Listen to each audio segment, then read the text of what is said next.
My name is Nora Calloway. I am 32 years old, and until 8 months ago, I thought I had built exactly the kind of life that was supposed to make a person happy. I run a mid-sized architecture firm that my grandfather started. It isn't a billion-dollar empire, but it's respected.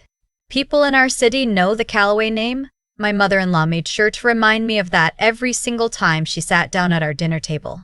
My husband, whose name I still say quietly to myself sometimes just to remember how it used to feel, Declan, was a high school history teacher. He coached the junior varsity soccer team on weekends. He drove a truck that made a grinding noise every time he turned left, and he refused to fix it because he said he liked knowing where he was by the sound. He was the kind of man who left little notes in my jacket pockets, not love poems, just things like, "I moved the leftovers to the bottom shelf so you'd actually see them." Small things. Real things. We had been together for 6 years, married for 3. And then one morning in October, he was gone. No argument the night before, no warning. I woke up and his side of the bed was cold and his coat was missing from the hook by the door, and when I checked his closet, half his clothes were gone. Just half. Like he had packed in a hurry. Like he hadn't decided everything yet. On the kitchen table, there was an envelope. Inside was a single page, handwritten, that said he was sorry, that he couldn't explain, that he hoped I would move on and be happy. No forwarding address. His phone was disconnected by noon. I stood in that kitchen for a long time, long enough for my coffee to go completely cold and my mind to cycle through every conversation we'd had in the past month, searching for the moment I must have missed, the fight I must have forgotten, the thing he said that I didn't take seriously enough. I couldn't find it. My mother-in-law called me that afternoon. I don't know how she found out so quickly. When I picked up, her voice was careful in the way that voices get when someone is pretending to be sad but is actually satisfied. "I heard," she said. "How?" I asked. She paused. "He called me to say goodbye." I held the phone and didn't say anything. "He said he needed space," she continued. "He said the marriage was too much pressure." Too much pressure. I turned the words over in my head. He had never said that to me. Not once. "He'll come back when he's ready," she added. "You know how he gets." But I didn't know how he got. That was the thing. The Declan she was describing didn't sound like the man who left notes about leftovers. My mother-in-law had never fully accepted me. I knew that from the beginning. She didn't dislike me openly. She was too careful for that. But she had a way of commenting on things. The fact that my work kept me busy. The fact that I hadn't changed my last name. The fact that I was 3 years older than Declan and had been around, as she once put it at Easter dinner, in a voice so light and sweet that I almost didn't catch the meaning. She wanted him to marry a woman from their hometown, someone she had chosen. There was a woman she mentioned constantly, a former neighbor's daughter named, she always said the name with a particular softness, someone who had stayed close, who called my mother-in-law every Sunday, who my mother-in-law had been friends with since they were children. I told myself it was just a preference, harmless. Mothers sometimes have trouble letting go. I was wrong about how harmless it was, but I didn't know that yet, standing in my kitchen that October afternoon, holding my cold coffee, and feeling the specific kind of loneliness that comes from being left by someone you trusted completely. The first 2 weeks, I called his phone every day even though I knew it was off. I emailed his personal account and got no reply. I contacted his closest friend from college, a man named Theo, who told me honestly that Declan had reached out once to say he was okay, that he couldn't say more, and that he was sorry. Theo sounded uncomfortable. He kept saying, "I wish I could tell you more." I drove to the school where he taught. His department head told me he had submitted a resignation letter, effective immediately. She seemed genuinely confused and a little sad. She said he had been one of the best teachers they had. She said the kids had been asking questions she didn't know how to answer. That broke something in me a little, those kids. I hired a private investigator in November. She was thorough and professional, and she found almost nothing. He had withdrawn cash in the weeks before he left. She thought he must have been planning it, saving up, and after that, there was no financial trail. No credit cards used. No new lease in his name. Nothing. She told me he was clearly trying not to be found. I went home and sat with that for a long time. My mother-in-law came to visit twice in those months.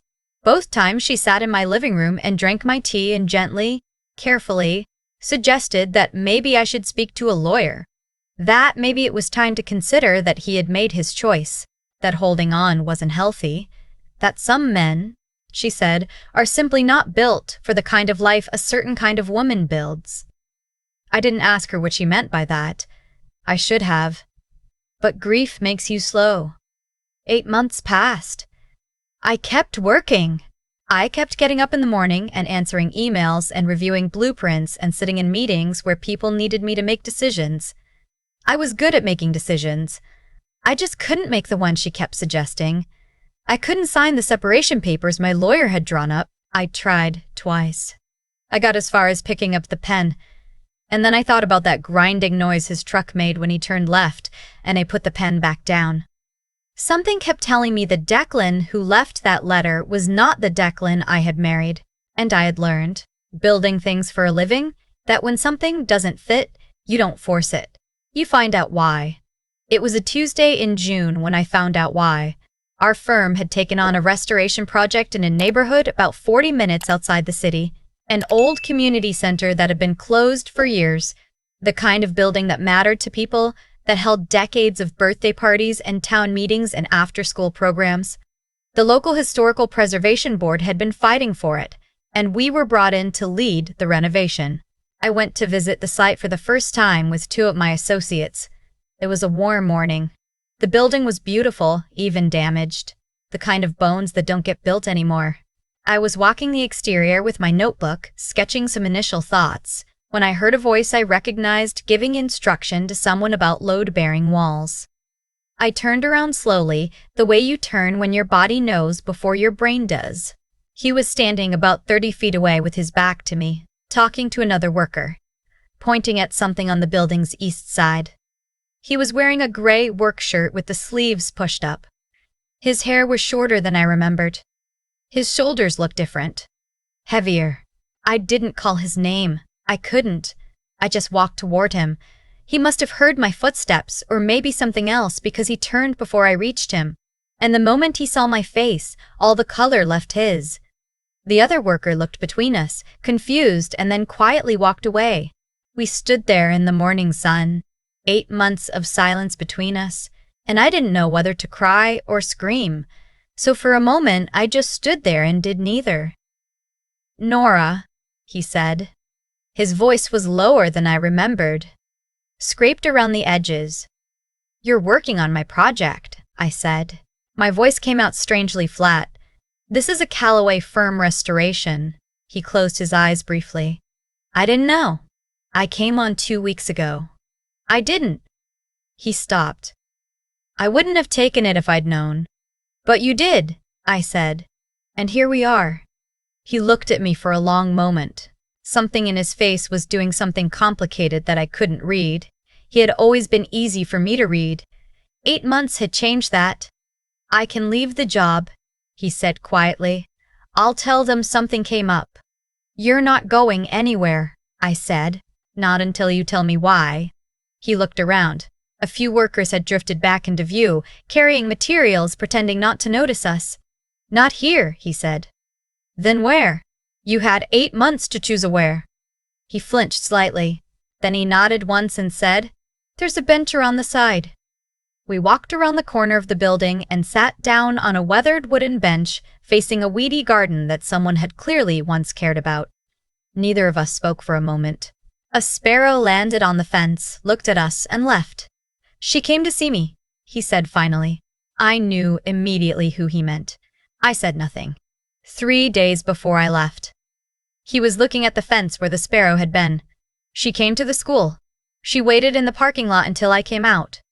Until I came out. I thought something had happened, that someone was hurt. My hands were still in my lap. I made them stay there. "She showed me photographs," he said. I looked at him. On her phone. She said they'd been sent to her anonymously, that she'd been sitting on them for weeks, trying to decide what to do. He stopped. They were pictures of you, with a man from your office. I felt something cold move through me. They were at dinner, he continued. Twice, and at what looked like a hotel lobby. He exhaled slowly. She said she didn't want to believe it. She said she'd hired someone herself months ago because she had suspicions she didn't know how to handle. Declan, I said carefully. I know, he said quickly. I know what you're going to say. Do you? He turned to look at me. His eyes were exhausted in a way that made my chest ache even then, even with everything. She said she had more. Dates. Records. She said she could prove it. I thought about the man from my office. I knew exactly who he meant. My business partner's brother, who had been in from Seattle for a conference, who I had taken to dinner twice because he was considering bringing us a major contract, who I had walked through our building lobby with while showing him our portfolio. I thought about how those photographs would look to someone who wanted them to look a certain way. She fabricated the context, I said. Or she hired someone to do it. Declan was quiet. I've been in your mother's orbit for 6 years, I said. You know what she's capable of. He pressed his hands together in front of him, elbows on his knees. She told me if I confronted you, you would deny it and use your resources to bury it. She said she'd been watching it happen and she couldn't let you destroy me. He paused. She said she was trying to protect me. From me? I said. From you. The garden in front of us was very quiet. Somewhere in the building, a drill started and then stopped. She told you to leave, I said. She told you to leave, I said. She told me if I didn't, she would send the photographs to your clients, to the preservation board. She said she'd make sure the story got out in a way that would ruin your firm, that people would believe it because of how it looked. He finally turned to face me fully. I thought if I just disappeared quietly, she wouldn't have a reason to do it. I thought I was protecting what you'd built. I looked at him for a long moment. The man sitting next to me on this bench in the June sun, working construction under a name I didn't recognize on the crew list, looking like someone who had spent 8 months trying to outrun something he couldn't name. You didn't ask me, I said. He looked down. No. You didn't look at me and say, your mother showed me something and I need you to explain it. No. Why? He was quiet for a while. Then, because part of me was afraid you would. I sat with that. The honesty of it. The awful, human honesty of it. I wouldn't have, I said finally. I know that now. A long silence stretched between us. The drill started again inside the building. Where have you been? I asked. Moving around, he said. First upstate, then here. I've been doing construction work. I know enough from helping my Uncle Summers growing up. It's physical. It keeps me from thinking too much. He paused. I called Theo once to say I was okay. I didn't want anyone looking for me and ending up on her radar. I hired a PI, I said. He nodded slowly. She mentioned that. She said her people were watching to make sure I stayed gone. Something hardened inside me at that. Her people. She's been in contact with you since you left? 3 times. Once to make sure I was settled. Once to check that I hadn't reached out to you. Once to He stopped. Once to tell me you had finally agreed to see a lawyer. I stood up. I didn't plan to. My body just decided. Nora, I need a minute, I said. I walked to the end of the overgrown garden and stood there with my back to him, looking at a gap in the fence where a morning glory vine had started climbing through from the other side. Someone had planted it, probably years ago, probably just because they liked the color. My mother-in-law had been in contact with my husband for 8 months, monitoring him, making sure he stayed away from me, telling him I had started legal proceedings, which I hadn't, not really, not in any meaningful way. She had been feeding him just enough information to keep him docile and afraid and out of my life. She had fabricated a reason for him to leave. She had maintained the separation. She had probably spent 8 months waiting for me to give up. I thought about all the dinners, all the careful comments, all the time she had sat in my living room and sipped my tea and gently, softly, suggested I move on. I thought about the woman from the hometown who called her every Sunday. I walked back to the bench and sat down. I'm going to need you to trust me, I said. I know that's complicated right now, given everything, but I need you to trust me for about 2 weeks. He looked at me. What are you going to do? I'm going to finish building your case, I said. And then I'm going to let your mother explain herself. He started to say something. She did this in the dark, I said, quietly, behind closed doors, one phone call at a time. I looked at him. I think she should have a chance to explain it in the light. His mother hosted a gathering every year at the end of June. She called it a summer dinner, which was technically accurate and somehow completely undersold the production of it. She rented tables and strung lights in her backyard and invited everyone she had ever wanted to impress. Neighbors, old friends, her book club, the pastor from their church, her sisters and their husbands. A handful of people she described as community, but seemed to function mainly as an audience. She had invited me, of course. She always invited me. She sent a card this year that said she hoped I was holding up, in the same careful handwriting she used for everything. I RSVP'd yes. In the 2 weeks between the construction site and the dinner, I did 3 things. First, I spoke to my business partner and had him pull every record of his brother's visit, expense reports, the meeting agenda, the building tour sign-in sheet, the restaurant receipts that showed a table for 4, not 2. Because we had brought 2 associates along both times, I had them documented and copied. Second, I spoke with Theo, who, once I explained what had happened, told me he had saved the message Declan had sent him because something about it felt wrong. It was short, clearly written under duress, and it contained one sentence that Theo said he'd been troubled by since he received it. Tell her I'm sorry. She'll know I mean it. Theo had written back asking what that meant, but Declan never replied. Theo gave me a copy of the exchange. Third, I spoke to my lawyer. I arrived at the dinner on a Saturday evening in a pale green dress I had bought specifically for this occasion because I wanted to look like someone who was doing fine. The backyard was lit beautifully. Her roses were in bloom. The tables were set with cloth napkins and small candles and little folded please cards in her handwriting. She saw me come through the back gate and her expression did something fast and complicated before settling into warmth. You came, she said, touching my arm. I'm so glad. You look wonderful. Thank you for having me, I said. I spent an hour being pleasant. I helped myself to food. I talked to her sisters, who I genuinely liked, and to the pastor, who was kind. I laughed at the right moments. My mother-in-law watched me from across the yard with an expression I couldn't quite see clearly in the evening light. After dinner, when people were settled with their drinks and the mood was warm and easy, she stood and tapped her glass lightly and said a few words about summer, about gratitude, about the people around her who meant the most. It was graceful. It was exactly the kind of moment she was good at. When she finished, I stood up. She looked at me surprised. I hope you don't mind, I said to the yard in general, in a voice that carried the way I'd learned to make my voice carry in client presentations. I actually have something I've been wanting to say. The table went quiet, the way tables do when something shifts. 8 months ago, my husband left, I said. Most of you know that? I know there have been conversations. I saw her face go still across the table.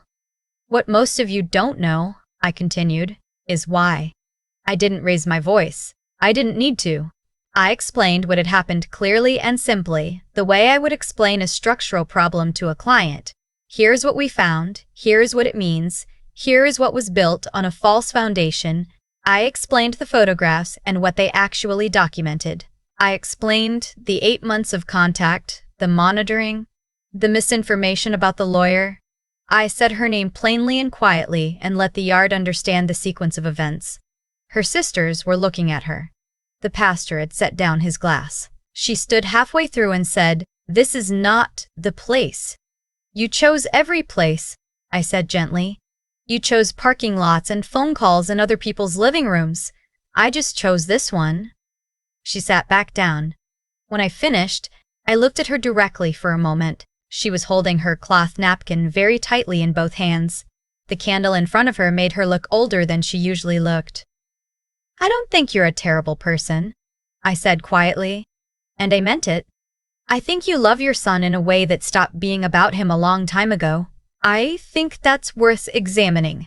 I sat down. The yard stayed quiet for what felt like a long time. Then one of her sisters stood up and walked around the table and sat down next to me and put her hand over mine. Declan was waiting outside the back gate when I walked out. He was still in his work jacket, like he'd come straight from the site. He had asked 2 weeks ago if I wanted him there, and I had thought about it carefully and said no, this needed to be mine. He stood up when he heard the gate. And when he saw my face, his shoulders came down slightly, like he'd been holding something tense for a long time. "How did it go?" he asked. I thought about the yard, the quiet, the candle in front of her face. "It went," I said. He nodded once. He didn't ask for more. We walked to his truck. He'd gotten it out of storage somewhere along the way. The same truck, same grinding noise when he turned left, and we stood beside it for a while in the summer evening, not rushing anything. "I should have asked you," he said. "I should have just turned to you and asked." "Yes," I said. I was afraid. "I know. That's not good enough." "No," I agreed. "It's not. But it's true, and I'd rather have the truth." I looked at him. "We have some things to work through." He nodded. He knew that. He knew that. "But I don't want to work through them alone," I said. "And I don't think you do either." He looked at me for a moment with those tired eyes, and then something in them shifted, something that had been gone for 8 months or longer, some warmth that had been living underneath all of it waiting to come back. "No," he said. "I don't." We got in the truck. He turned the key and the engine caught, and when he pulled out of the parking space and turned left, the grinding noise came right on schedule, familiar and ridiculous and exactly the same. I laughed. A real laugh. The kind that surprises you. He looked over at me. "The truck," I said. He smiled. The first real smile I'd seen on his face in 8 months, maybe longer. We drove away from his mother's house. From the string lights and the roses and the folded place cards, from the story she had tried to write for us. Some people confuse control with love. They look so similar from certain angles. The difference is that love wants you to grow, even into something they didn't plan for. Control needs you to stay exactly the shape they made for you. The man my mother-in-law called wrong for me was the only person who had ever stayed. I used to think the hardest part of what happened to me was the 8 months I spent not knowing. Waking up and reaching for my phone before I was even fully conscious, half hoping there would be a message. There never was. And I'd lie there for a minute or two before getting up and going to work and doing all the things a person does when they're trying to convince themselves they're fine. But looking back now, I don't think that was the hardest part at all. The hardest part was understanding that the damage wasn't done in one dramatic moment. It was done quietly, over years. One careful comment at a time, in parking lots and phone calls and living rooms, by someone who had convinced herself that what she was doing was love. That's the thing about manipulation that's done in the name of love. It doesn't announce itself. It doesn't come with obvious warning signs. It comes dressed in concern, in softness, in the language of protection. My mother-in-law didn't see herself as someone causing harm. I genuinely believe that. She saw herself as a mother doing what needed to be done. And that, I think, is exactly what makes it so worth examining. Because the choices we make have weight, whether we acknowledge it or not. She made a series of choices, to fabricate a story, to show her son photographs stripped of their context, to monitor him for 8 months and feed him just enough information to keep him afraid and away. Each of those choices had a consequence. Declan spent 8 months in a kind of suspended grief, working with his hands to stay out of his own head. I spent 8 months questioning everything I thought I knew about my marriage. Those 8 months don't disappear. You carry them. What I learned, slowly and sometimes painfully, is that intelligence without honesty is just strategy. You can be smart enough to construct an elaborate story. You can be organized enough to maintain it across months. But the moment that story requires another person to be smaller, more isolated, more afraid, you've already made the ethical choice visible, even if you haven't admitted it to yourself yet. Declan made a choice too, and I've thought about it more than he probably knows. He was afraid, and fear is real, and I don't dismiss it. But he chose, in that fear, to protect me from something by removing himself from my life without asking me a single question. That cost us both. And the thing about that kind of choice, the one made in silence, without information, without the other person, is that it can only be undone by doing the opposite. By speaking. By staying in the room when the conversation is hard. Courage isn't the absence of fear. I know that in the abstract the way most people do. But I understood it differently after sitting on that bench in the June sun, listening to a tired man tell me he had been afraid I might confirm something that was never true. Courage is asking anyway. It's turning to the person you love and saying, I was shown something and I need you to help me understand it. That sentence, said 8 months earlier, would have changed everything. I'm not angry anymore. That surprised me when I noticed it. What I feel instead is something steadier, a kind of clarity about what I value and what I won't negotiate on, and a real appreciation for the fact that some things, broken, can still be rebuilt, not restored to what they were, built into something that knows its own weak points now, that was tested and is stronger in the places that cracked. The grinding noise his truck makes when he turns left hasn't changed. Neither have I, not in the ways that matter. But I know myself better now, and I think that's worth something.